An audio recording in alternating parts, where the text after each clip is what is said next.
Hi there, welcome back to the shop. I'm Cale. Today we're talking table saw accessories. And most of the things you're going to see in this video are not what you think they are.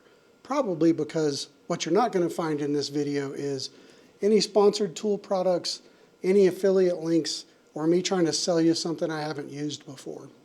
If I'm honest with you, I'm kind of getting tired of watching YouTube videos trying to convince me that Harbor Freight has a tool that's going to put Festool out of business, or how to DIY hack my way into homemade dust collection for the shop using old pillowcases and other nonsense like that.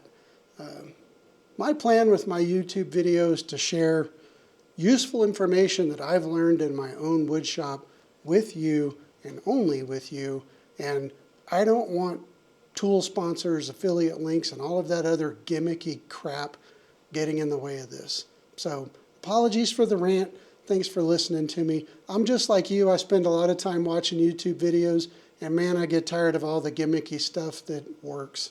Unfortunately, right? It works, and that's why it's all over our feeds. So what I want to talk about is some table saw accessories that I use at my table saw, and things that I've come to appreciate over the years, and things that I just really don't want to do without as a woodworker. Not all of these are tools that you can buy. Some of them are quick fixes. Some of them are things I just learned over the years of owning multiple table saws and breaking things and fixing things and starting over again. So let's start with, first and foremost, let's talk about zero clearance inserts. If you watched any of my videos, you probably noticed that I have, these are red oak inserts that I run in my table saw. I make these myself on my CNC over there, and I sell these on my Etsy storefront. But that being said, you don't need one of these if you want a zero clearance insert in your shop. If money's tight, you don't want to spend the $49 on a solid wood insert, you can always make your own. And what I mean by that is, this isn't for my saw, but this is a factory table saw insert. And you can see the slot's big enough for me to slide my finger through.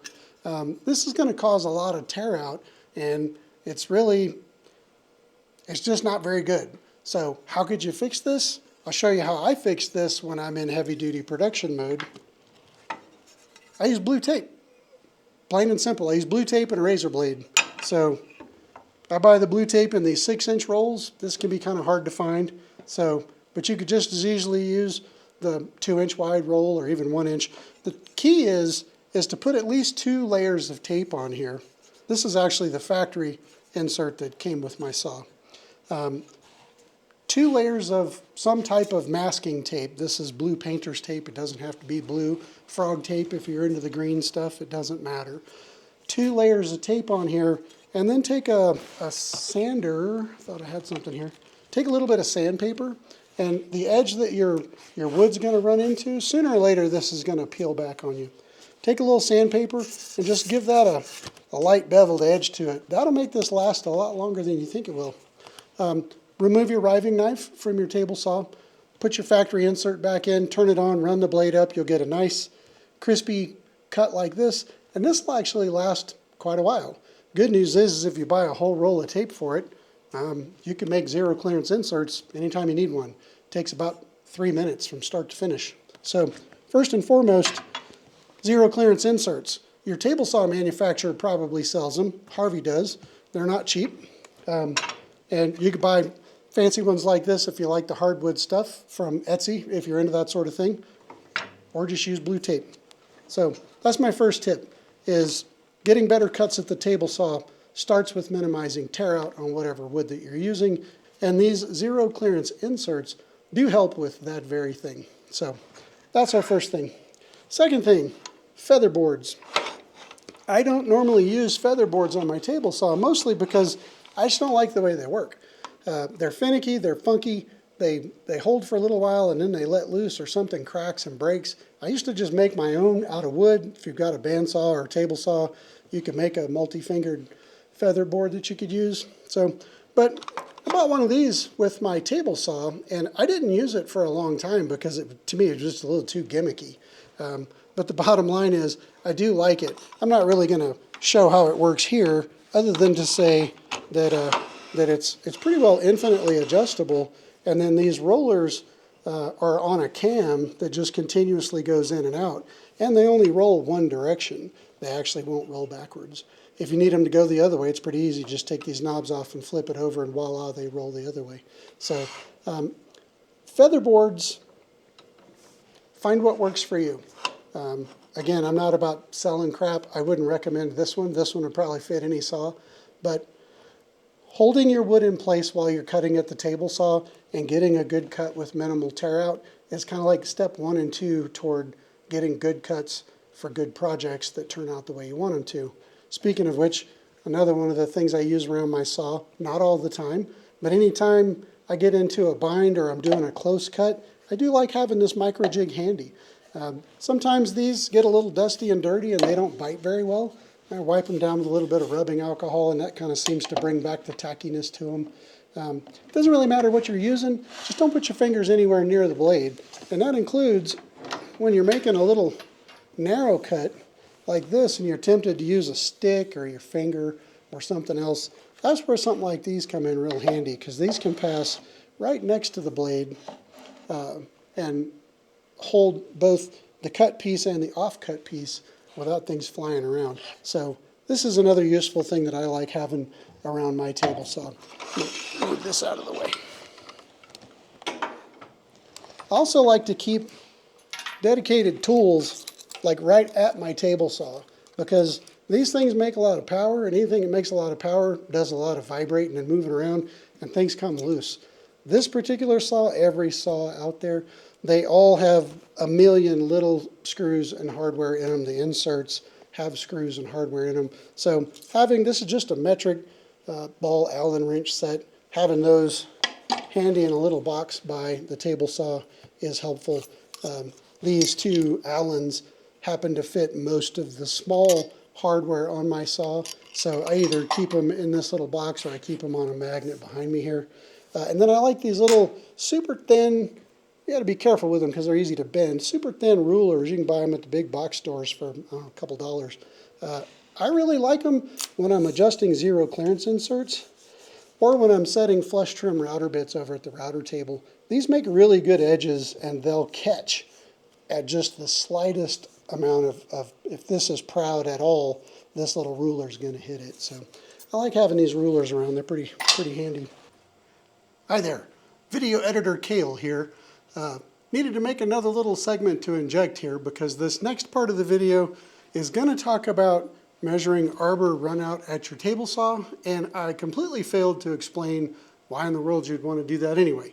So ignore the fact that I've got a dado stack in here now, and this just is for the next part of the video. So why would you want to check for arbor runout on your table saw? Well, so fun fact, did you know that most professional or prosumer grade cabinet table saws like this one, the cast iron top, and I'm only talking about the top, not all these wings, the cast iron top is mounted to the base, and the motor with the blade is mounted to the base separately, which means they can move independently of each other. The saw blade and the motor, that really doesn't move, but there's bolts underneath the cast iron top that you can loosen that allow you to turn the top. And why you would want to do that is because you want your blade aligned with your table saw slots so you get good straight cuts. It's also helpful if you plan to build a crosscut sled in the future. If your tabletop is crooked and you build a sled to run in these runners, what you're going to notice is that the kerf in your sled is going to be huge because the blade is sitting like this as you're running material through it. So anyway, enough of me rambling, back to editing and back to putting this in the video. So let's go. I do have one of these spring-loaded digital caliper gauges that fits into the slot of your saw, and then you can use this to get right next to your saw blade. You can check your arbor, what they call arbor runout, or you can check for a warped saw blade. So you can test a blade over here, basically turn this on, run this up until it touches the blade, zero it out, and then rotate the blade 180 to the other side and slide this down and check your measurements. Now, do you need one of these? Absolutely not. I got a friend that I met recently up the road who bought one of my table saw inserts from me, and He used a square and a piece of scrap wood, and when I brought this over to his house to see how well he'd done, he was within 0.02 millimeters of dead on. So you don't need one of these. So I wouldn't say this is a run out and get one of these. I got it a long time ago because I was setting up a couple of table saws for some friends and I wanted to be repeatable. So if that's you, use one of these. Otherwise, you can have any piece of wood that fits in this slot and a good square that has an adjustment screw to it, so you can adjust the square to slide over and touch the blade. You can do the same measurement that I just mentioned with that. When it comes to making little repeated narrow cuts, you might be tempted to put that narrow cut between the fence and the blade, and that's just not smart. You really don't want to do that. That's where I use something like this. This is another digital gauge, but kind of a different kind of animal. What it does is it drops in this same slot, and we loosen it up. It drops in this same slot, and then you can adjust this roller bearing out. Bring your saw blade up, and you can push this over till it touches the saw blade, zero it out, and then you can move it this way, let's say 0.25. Let's say you want to make a whole bunch of cuts in a board and they're all 1/4 of an inch wide. So you can back this out to 1/4 of an inch, snug this up a little bit and slide it back, and now you have a fence on this side that you can put your material against. Slide your fence over until you get a good fit here and make your cut. I like the digital ones because they're a little easier to set. You can get these with an analog gauge as well. Next thing I like to have in the shop is another dial indicator. There's a bunch of different brands that make these. As far as I can tell, it doesn't matter which brand you get. They're probably all the same thing anyway. It's a digital angle gauge, and it's really simple to use. Drop it on your table, turn it on, zero it. It doesn't matter if your table saw is sitting in a garage that's crooked like this, because you're going to zero it to this surface. Then you have your blade up. Now you can tilt your blade over to 45 degrees. This has a magnet in the bottom of it, and it'll stick to your blade. And now you can tilt the blade until you get 45 degrees, 49 degrees, 22.5 degrees, whatever you're looking for. These make accuracy at the table saw pretty quick and easy, and I really like having one of these around. The next thing I like to use on my table saw is honestly my orbital sander from time to time. I live in a really dry climate, so surface corrosion isn't really a big deal out here. But when I lived in California, as soon as I treated all of my surfaces, within days, everything was kind of red and rusty. I got to inject a little other statement in here. Table saw surfaces come in a lot of different varieties these days. There's tin coated, there's stainless steel coated, there's I don't even know. There's probably others out there. If you're like me and you just have plain old cast iron, this is what I'd recommend that you do with it. Get a green Scotch-Brite pad and some WD-40 or any other kind of machine oil. Light coat of some kind of machine oil. Scrub it with your green scrubby until it comes nice and clean. Wipe off all the excess that you can get off, and then throw down some paste wax. Paste wax works great. I like this. And again, not sponsored. I'm not saying you should go buy this. I'm just saying that I used a lot of different things to try to make my table saw surface as slippery as possible until I found this. Now, I don't buy anything else anymore. This can, I think this is the second can I've ever bought. And I use it on my jointer, my table saw, my bandsaw, and probably my drill press. So it gets used a lot. This stuff lasts a long time. I like this. It works really well. Not only does it protect the surface, but it makes it really, really slippery. Especially at the jointer, I find that I can just apply a little bit of down pressure with my hand and just cruise right through, and I get really good finish. So it's called Glide Coat by Bostik. I like it. Okay, moving on. Last thing I want to talk about, and this is going to be really controversial, which is why, honestly, I wasn't even going to put this in this video, but I want to give you good quality content, and I don't care if the haters get on me about this. So let me start by saying I've tried everything that you're thinking about when it comes to this particular kind of a tool. I've made my own, I've bought commercial versions, and I ultimately ended up getting this guy. So what is this? This is the Incra iBox jig. It's a finger joint jig, and it's designed to help you make finger joint boxes like this one. Now, I've probably made, I don't know, more than 100 of these, and I wanted to make good quality box joints, finger joints. These are called finger joints or box joints. And I fell for all the same things that you're going to fall for. All the videos on YouTube that say this 5-minute finger joint jig is all you need. Build your own, make your own. Buy my laser cut, buy my CNC cut finger joint jig. It's great. It's not as complicated as this. You'll see people comparing their homemade jigs to this, saying that this is the antichrist of box joints. People are intimidated by this jig because it has moving parts. So if you want to make really cool stuff like this, like these boxes, then my recommendation to you is learn from my own history and skip all of the crap about how you could build your own, and they're super easy. And if you can swing it, these are not, these are expensive. They're a couple $100 easily. I'm sure you can buy them on sale. You could probably buy them on Facebook Marketplace or buy them used. This thing scared the heck out of me when I first bought it. And I watched a bunch of YouTube videos. I read the manual that came with it. I made a lot of mistakes. I tore up a lot of good wood. But ultimately, once you get this dialed in, once you get comfortable using this, there is no limit to what you can do with it. And I got to tell you, when it comes to making boxes, especially finger joint or dovetail boxes, whatever kind of joinery you're into, once you start getting into it, you get hooked and you go in pretty deep.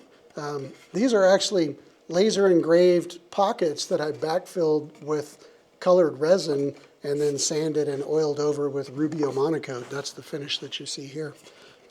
I've made a ton of these. These are kind of a retro video game inspired theme for keepsakes, badges, TV remotes, whatever. Once you get into making boxes, it's pretty easy to get hooked. And when you get hooked, you want to have a good quality piece of equipment at your disposal so you can consistently make good quality cuts. Ultimately, what I learned was, once I figured out how to use this jig, I could make any cut I wanted up to 3/4 of an inch wide. I could make center keyed boxes where I have a fatter 1/2 inch key in the middle, finger in the middle, followed by smaller keys on the other ends. These use a special kind of blade, not because they require it, but because if you have a alternating tooth or an ATB blade in your table saw now, it's got a lean to it. Every other tooth leans, and if you cut a board and then look inside, you'll notice that it makes a V in the top of it. That's not a very attractive box joint. What you want is what's called a flat grind blade. So this, when it cuts through, leaves a perfectly flat groove in it. Now you can buy these blade sets. I've tried a bunch of them, and these Oshlin blades are, for one, they're the most affordable blades I've found, and they come in packs of 2. And what's cool is you can use one blade and get a 1/4 inch finger, 1/4 inch wide finger, or you can stack the 2 blades together and get a 3/8 inch finger. Now I don't really like recommending that because there's at least some folks that watch my channel from across the pond, and I understand that putting multiple table saw blades in your table saw is frowned upon by your government authorities because it's not very safe. And what I'm talking about is dado stacks. So dado stacks are popular here in the US, but they're not used everywhere. So one of the super cool things about this jig is it works just as well on a router table as it does on a table saw. So if you've got router bits going from an 1/8 inch or a couple of millimeters up to 10 millimeters or say a 1/2 inch in diameter, you can use all of those with this jig to make finger joints, box joints, to make really cool stuff. And so I'll probably be making a video, an in-depth deep dive on this before too long at the router table, because that makes this tool usable by anyone around the world. You don't need a dado stack to use this on a router table. So anyway, I don't want to go on too long about this. I'm sure this is going to get me a bunch of hate because people seem to love to hate on expensive tools. It's not green, it's not Festool, so at least people won't unsubscribe because I have a Festool product in my hand. But honestly, if you want to make box joints, if that's something you're into, if you want to make gift boxes, if you want to make pet urns, if you want to make wine display boxes, I've made so many different kinds of boxes over the years because it's fun. You get addicted to it. This jig will be your best friend. you'll find that once you get it set up, once you get it dialed in, and once you get it running, you can whip out 20 or 30 boxes in an afternoon with this thing. Any other junk you see on the internet can't keep up with it, period. So if you got the budget, something like this. Let me just also finish with, I mentioned this box earlier. I got a big neodymium magnet on the back here. When you get into making boxes, you're going to make mistakes. And mistakes make for really good shop boxes. I have an unlimited supply of these in my shop, and I've given them away to friends who use them for everything. And you can put these under your kitchen sink. It really doesn't matter. If you need a box, once you get into making boxes and you start making mistakes, I made a lot of them, you'll have a lot of these boxes left over. I used some two-part epoxy to put a crazy strong magnet on the side of this, and then I'll have to mute this sound. It lives right here on my table saw. And if I'm over at the router table, I can disconnect it and pop it over there. It sticks to anything metal. And I like it because it's kind of a little junk box that holds all of my gadgetry right here where I'm working, and I can pass wood right over the top of it. So there you go. I don't know how many products that was. I don't care. It doesn't matter. These are things that I keep near me, near my table saw, because over the years I have found that they add value to the things that I'm doing, and I hope that they'll add some value to the things that you're doing.